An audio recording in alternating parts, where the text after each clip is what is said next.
Assalamualaikum warahmatullahi wabarakatuh. Salam sejahtera bagi sahabat-sahabat semua.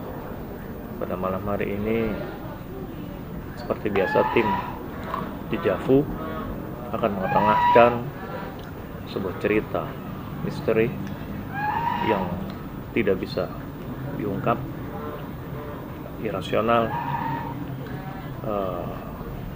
menegangkan, yang dialami oleh sahabat-sahabat Dejavu sekalian. Dan pada malam hari ini, cerita ini akan diketengahkan oleh salah satu sahabat Dejavu yang biasa dipanggil dengan nama Mas Ardi. Selamat malam Mas Ardi. Selamat malam. Sehat Mas Ardi? Alhamdulillah sehat. Baik Mas Ardi, kira-kira ada nggak cerita yang menegangkan atau katakanlah cerita yang masih menjadi misteri atau berbau mistis yang bisa dibagikan kepada sahabat-sahabat Dejavu? Udah bang. Coba mau diceritakan. Ya. Pertama perkenalkan, nama saya Ardi, atau biasa disebut juga dengan Mas Ar. Jadi cerita ini 1 tahun kemarin yang ada. Iya, sekitar bulan Januari tahun 2021 berarti, 2021. Ini cerita saya mendaki ke Gunung Gede. Pas itu 4 orang, 2 orang teman saya dan 1 lagi teman saya, cewek. Yang 2 itu cowok, yang 1 cewek. Pakai inisial aja ya. Iya. Ya.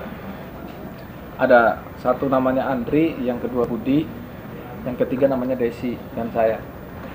Ya. Pas waktu itu saya main ke ke teman saya, si Desi. Dia ngajakin saya waktu itu, "Di, lu minggu depan kosong nggak?" "Kosong," kata saya. "Kalau kosong nanti ikut saya mendaki ke Gunung Gede." "Oh boleh tuh," kata saya. Saya langsung yain pas itu.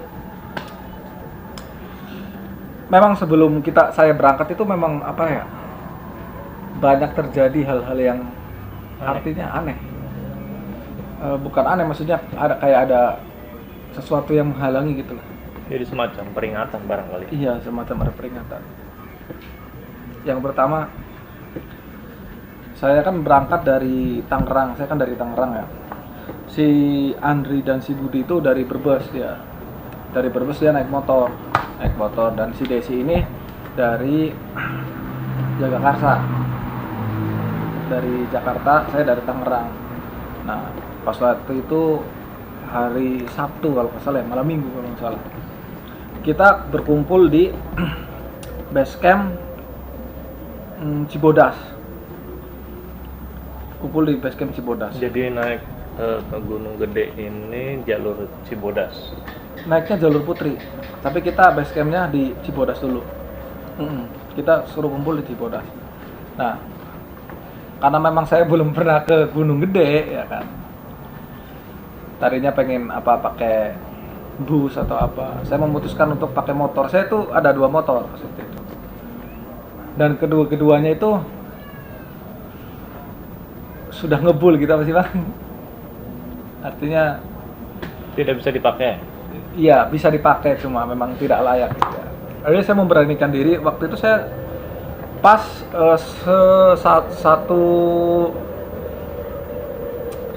satu minggu setelah saya kehilangan SNK saya. Jadi ya kan nggak ada SNK kan agak takut ya. Tapi kebetulan malam hari, ya nggak apa-apa lah, udah lanjut aja lah. Nah, sampai di itu pertigaan yang mau ke Bogor itu Cibinong atau apa ya, daerah situ ada pertigaan itu. Nah, motor saya itu merebet gitu, sampai akhirnya nggak bisa jalan. Berarti motornya mati. Oke. Itu berboncengan apa sendiri? Enggak, sendiri. Saya sendiri. Oke. Dari sini sendiri. Kan kumpul di Cibodas. Akhirnya saya cari-cari bengkel. Kemudian ternyata turun mesin. Saya udah sempat, aduh gimana ya, turun mesin ya, dan ditungguin bisa nggak bisa, besok pagi kata dia, baru digarap. Akhirnya setelah berpikir lama, akhirnya ya udahlah saya lanjut aja lah, udah sampai sini ya, mungkin itu sebuah peringatan ya. Kayaknya saya lanjut dari situ, pertigaan situ langsung pakai Gojek.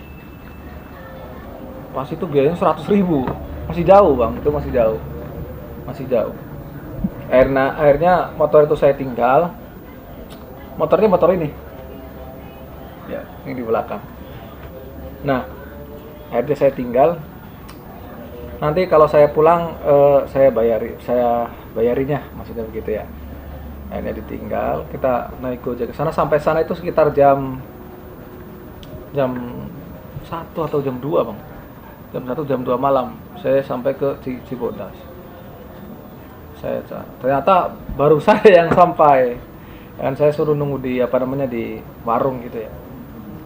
Akhirnya ketemu lagi si Desi datang.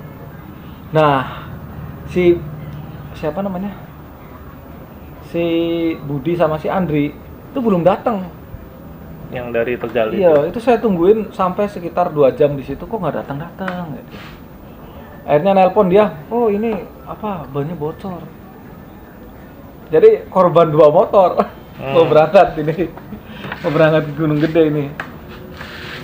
Tapi akhirnya dia nemu bengkel ya. Kan waktu itu jam 2 malam kan susah bang, apalagi di area puncak kan susah ya.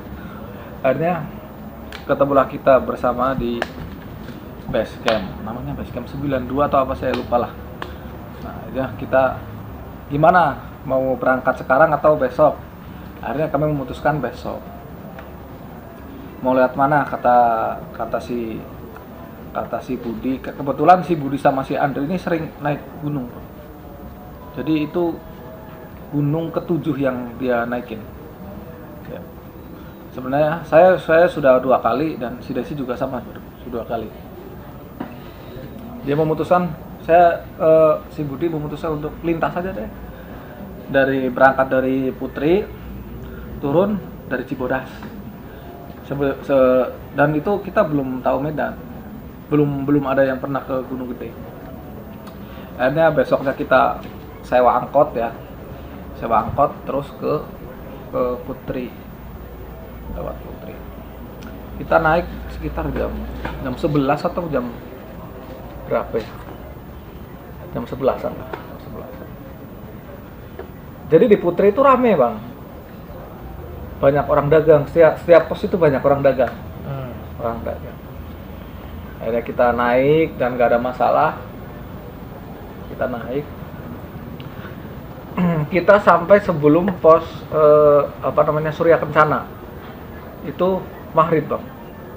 Sebelum sampai Surya, kan tadinya mau ke Surya Kencana ya, tapi berhubung si Desi kelelahan ya, itu udah maghrib. Akhirnya kita sampai ke pos sebelum Surya Kencana. Nah itu udah maghrib tuh. Nah pas malamnya bang,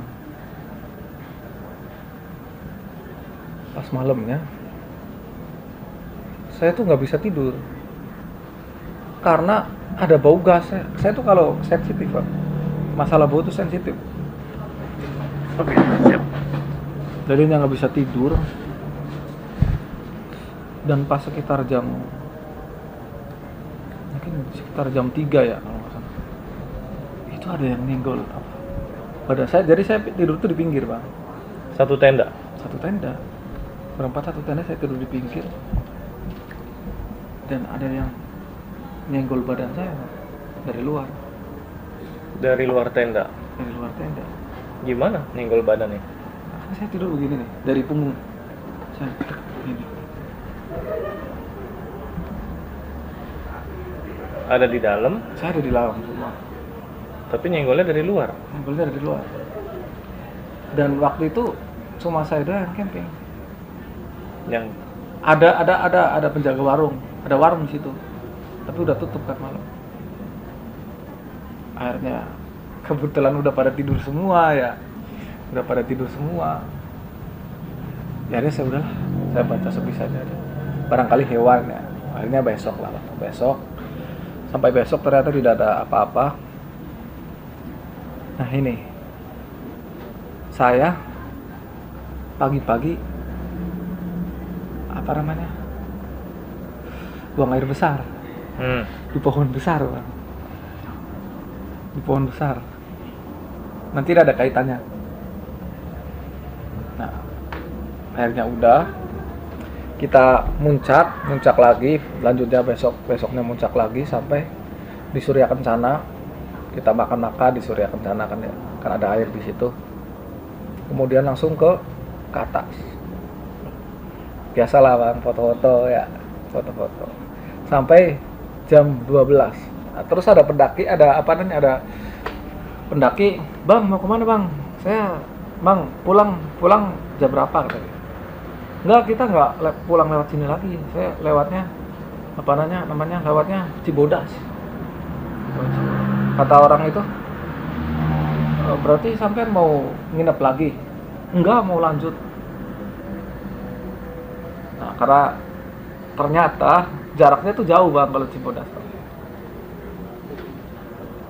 Jadi saya berangkat dari itu kan harusnya dari pagi sampai malam ya, berangkat itu ya. Itu nggak sampai malam itu kalau memang jalan terus. Kan kalau nanjak harusnya lama ya.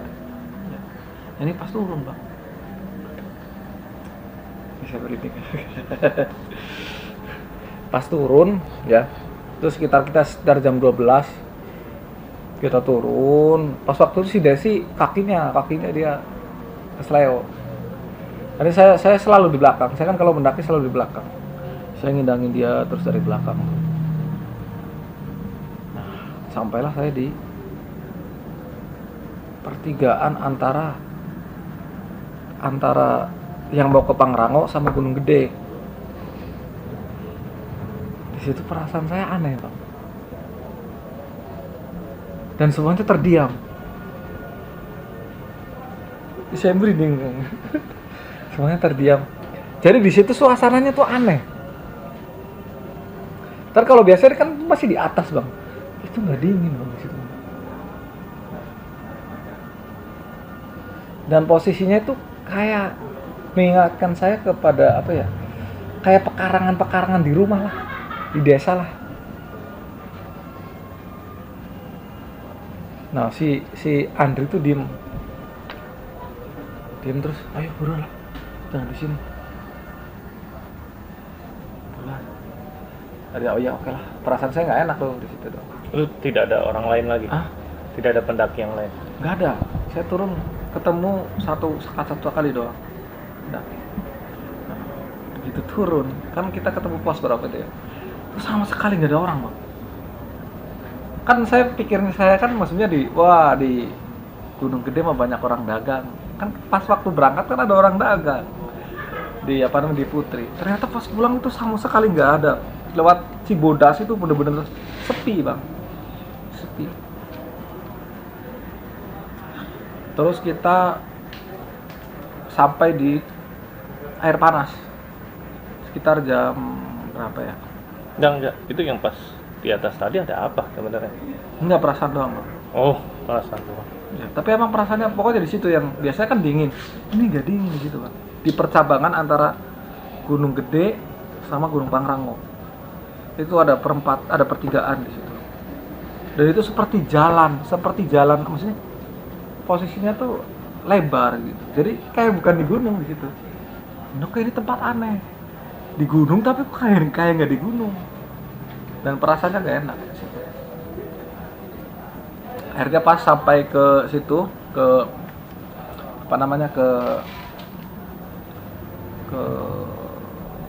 air panas. Air panas itu sekitar jam 5 apa jam 4 ya. Nah, akhirnya kita ketemu air panas, mandi. Kita semua mandi di situ. Mandi. Nah, di situ ada sepasang pendaki. Dia pas balik. Dia langsung buru-buru, Bang. Buru-buru. Saya nggak ngomong sih sama dia maksudnya, karena agak jauh kan. Jalan sama itu agak jalan, tapi saya lihat. Dia buru-buru. Kan kenapa nggak mandi dulu dia? Kan enak mandi ya. Dia buru-buru. Sampai mau maghrib. Jam jam 5:30 lah mungkin ya, 5:30. Kita mau jalan lagi. Saya kira itu udah deket Bang. Dari air panas ke bawah tuh saya kira udah deket. Ternyata masih jauh Bang, masih jauh banget itu. Nah, sampailah kita di apa ya, Kedung Banteng kalau nggak salah. Kedung Banteng kalau nggak salah ya. Ada pos, di situ ada tenda. Ada satu tenda. Ini posisi pokoknya posisi apa ya? Posisi maghrib. Itu ada satu tenda berdiri. Saya ingat betul tendanya ada di sebelah kiri. Terus di sampingnya banyak pohon-pohon seperti pohon tumbang, seperti pohon tumbang. Jadi banyak jejer-jejer gitu. Wih, ada orang nih. Kita ituin lah. Kita tanyain. Terus kan saya mendekat ke situ ya. Bang, Assalamualaikum. Bang. Nggak ada jawaban.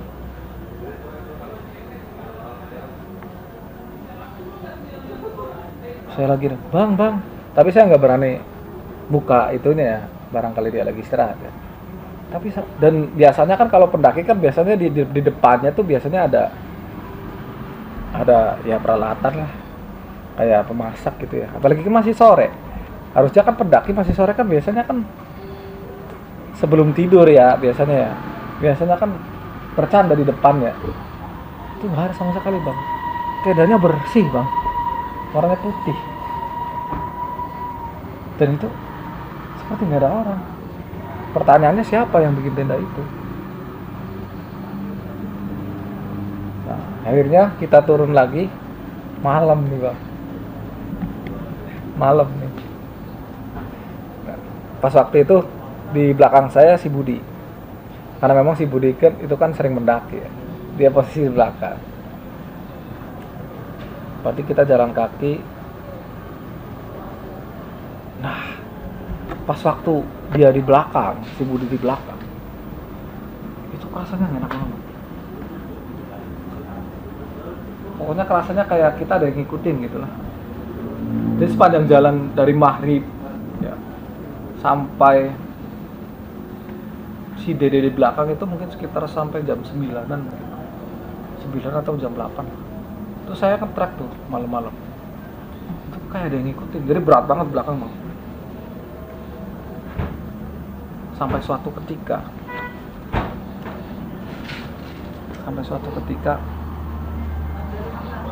nah si Andre ini orangnya nggak penakut ya. Jadi kalau ada suara gesek-gesek, apa tuh? Langsung sorotin sama dia. Kata gua, brengsek nih si Andre, kan gua agak penakut juga ya maksudnya. Brengsek nih si Andre nih. Yang cowok mah diem aja, begitu aja, udah ketakutan ya. Nah, sampai di tengah jalan, saya nggak tahu tuh di pos berapa karena udah gelap ya. Ada yang nenggol. Saya sampai terjatuh ke samping. Pas saya nengok ada carrier warna kuning. Jadi kayak saya kesenggol carrier warna kuning Bang. Saya jelas saya lihat carrier warna kuning pokoknya. Ya entah karena lelah entah apa ya maksudnya.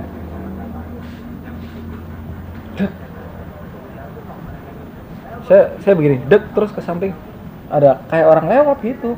Pakai carrier warna kuning. Jadi seperti saya tengok lagi nggak ada Bang. Saya berhenti doang. Sampai jatuh tuh. Sampai saya jatuh. Dan herannya yang di belakang saya nggak lihat. Jadi yang lihat cuma jenengan doang. Iya. Dan itu sekelebatan doang Bang. Nah akhirnya saya pindah ke belakang.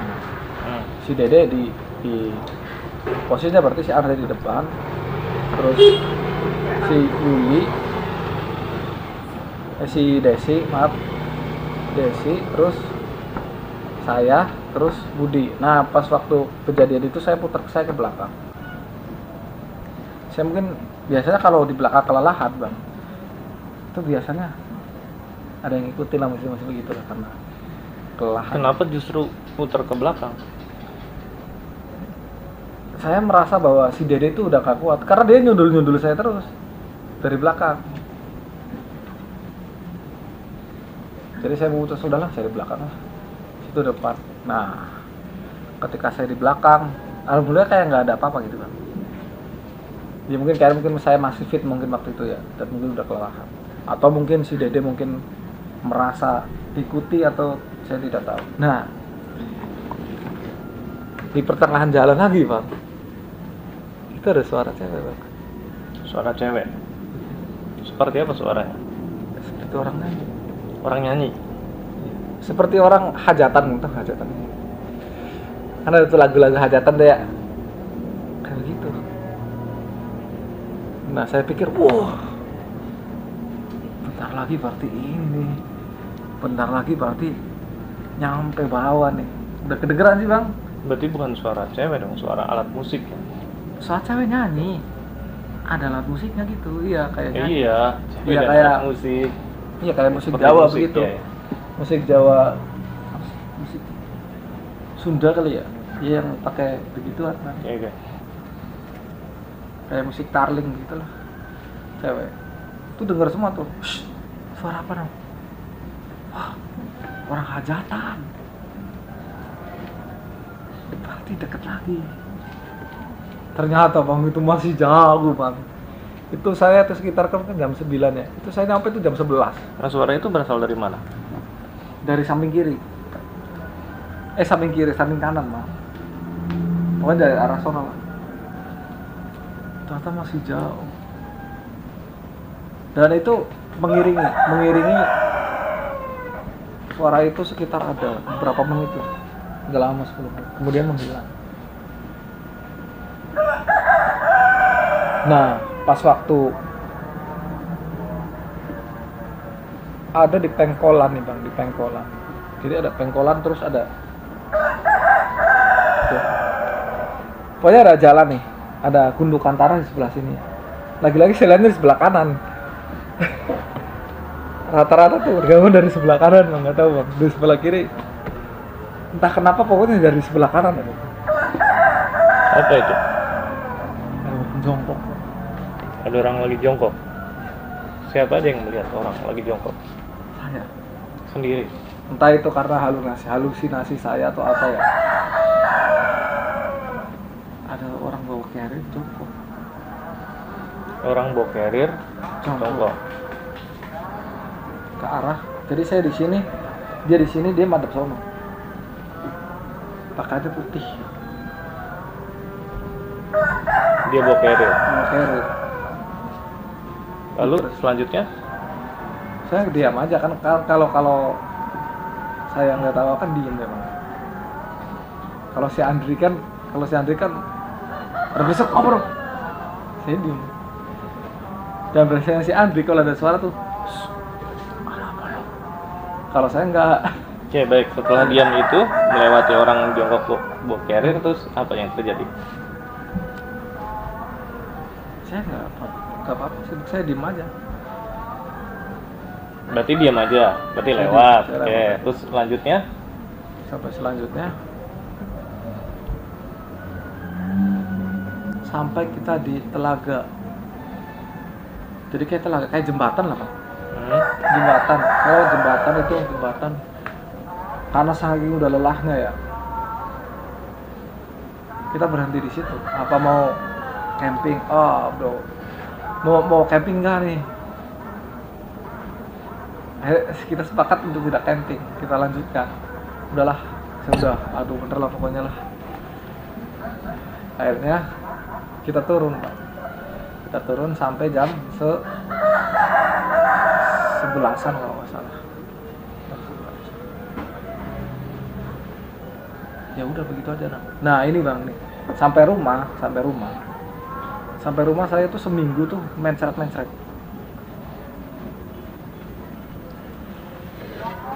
tau kan. Baik. Mungkin gara-gara saya Menggol. enggak pagi-pagi. Oh, waktu buang air itu. Buang air di situ. Oke. Baik, sahabat Dejavu semua, barusan tadi kita dengarkan salah satu penuturan cerita atau kisah misteri Mas Ardi ketika beliau mendaki Gunung Gede bersama teman-temannya. barangkali di tengah alam yang terbuka semacam itu, yang dipenuhi dengan hutan, rimba, masih banyak makhluk-makhluk astral yang katakanlah memperhatikan siapapun pendaki yang melewati jalur itu. Namun selama kita tidak melakukan sesuatu yang merugikan atau sesuatu yang merusak, saya yakin tidak ada yang bisa juga makhluk lain merusak kita.